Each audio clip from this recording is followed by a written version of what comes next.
Even fiction has to be pressed, sometimes forcibly through our perceptions and understanding. No matter how nonsensical a story is, if it wishes to be understood or taken seriously, it must be relatable. It may also require naming mechanisms that correlate with known naming conventions to allow us to connect ideas to places through their names. For instance, in Cassilda's Song from the King in Yellow by Robert W. Chambers, circa 1895, the city spoken of is called Carcosa. The word Carcosa originates before the works of Robert W. Chambers, starting 9 years earlier with the works of Ambrose Bierce. My point isn't that the word predated Chambers, but that the word itself seems to be mysterious and draws to other known words like casa, car, and even coast. A more modern example is Orgrimmar from World of Warcraft, literally beginning with the word ogre and being the home of orcs and the Horde. The Iron Kingdoms have many names that call back to our own world. Caspia, the capital of Signar, reminds us of the Caspian Sea. Signar reminds us of Sigmar from Warhammer, or perhaps the word cigar, which could have its own connotations for each individual. I note all of this so you can see the many relatable aspects of the Iron Kingdom's War Machine lore. Much of it is relatable because it is similar to some historical or mythological aspect of our world, for instance. A large tribe of Menoths undertook a pilgrimage west, following their priests on a journey where their passage was challenged by the godless until at last they reached the shores of Meridius. Here they founded the first great city of mankind, Icthier. At this holy site, the words of the sacred canon of the true law were made manifest on stone as the first writings, inscribed by the hand of Menoth. This story is quite similar to the story of the Jewish exodus from Egypt, along with the Ten Commandments being revealed to Moses at Mount Sinai. Even fantasy themes that have existed since Tolkien, like the Elven Empire predating humanity and then falling or fading, have their own unique reasons within this world. The three deities of order, oblivion, and creation are also mirrored in the world of darkness setting with the Weaver, the Worm, and the Wild. Creation myth. Everything we know is based on myth, which was handed down by word of mouth and was possibly altered with each telling. Then it is inscribed on stone, which eventually crumbled, then eventually written on papyrus, and eventually on paper.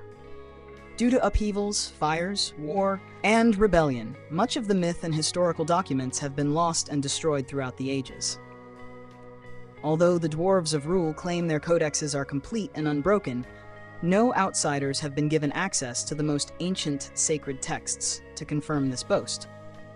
In the beginning there was untamed and untempered chaos, and from this the god Menoth emerged. He imposed his rigid order upon the turning of the seasons and the cycles of life and death. It is said that mankind arose as his shadow fell upon the still-forming waters of the world as they withdrew from the land. In his wake, humanity arose and began to gather into tribes. The Devourer Wurm is also said to have emerged from the untamed chaos.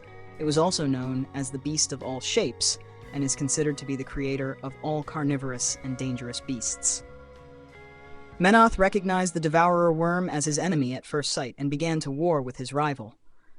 They battled upon the face of Cain, and each time they collided with the surface of the world, it created mountains and valleys. The earth puckered with wounds that became volcanic eruptions of lava.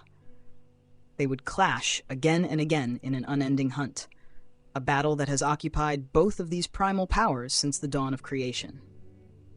Eventually, this led the two gods into the spiritual mirror of Cain, the world of Urcain. This place became the realm where the departed would journey after death. Here the power of the gods was magnified, as this place proved to be the wellspring of the formless energy that had created them. It is said these two gods were given form by proximity to, and in reflection of the material world, from the formless chaos.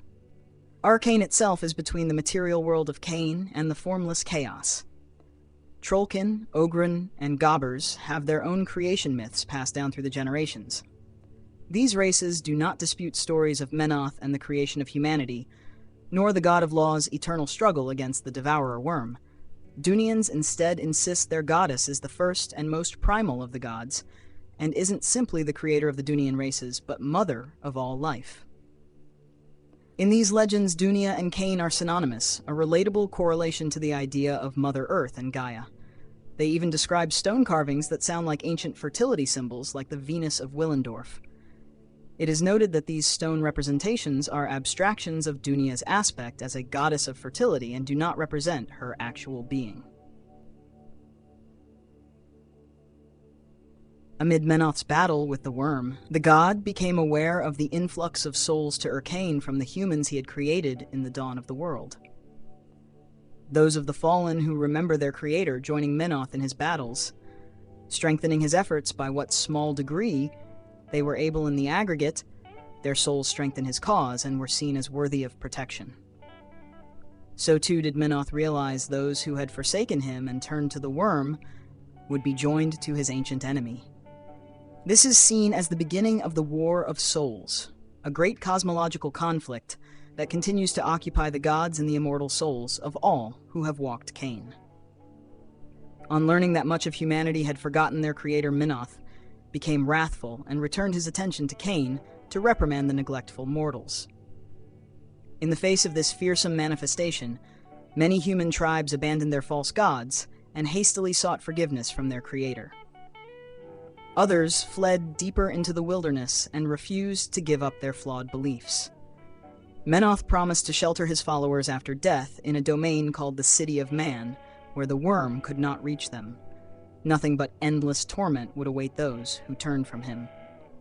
The War of Souls would eventually be joined by other faiths, but began amid the struggle between Menoth and the worm.